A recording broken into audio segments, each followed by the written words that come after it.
So, ako si MJ Yasena, isang news podcaster ngayong araw. So, ito ang ating talakay ngayong araw. Nandito tayo ngayon sa harap ng Bigan Cathedral Church. Ayan.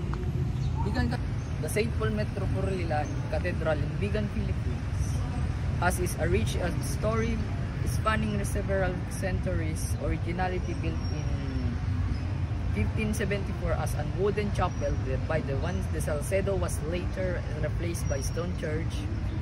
In 1641 and 1758, Bigan became the seat of the Diocese of Nueva Segovia. In the church was elevated to cathedral status. The current church, built in 1790 and 18,000, is a testament to earthquake-resistant architecture, a style that emerged earlier structures suffered damage from quakes.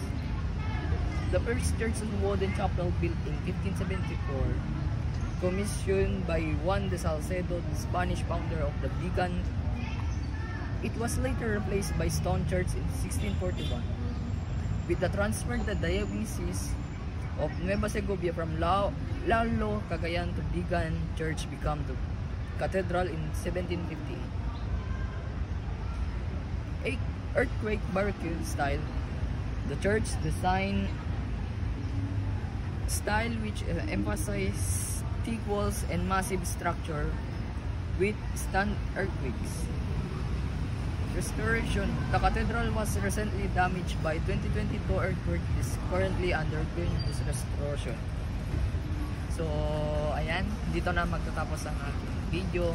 So, hindi na tayo makapapasok doon sa loob kasi bawal daw. Thank you everyone.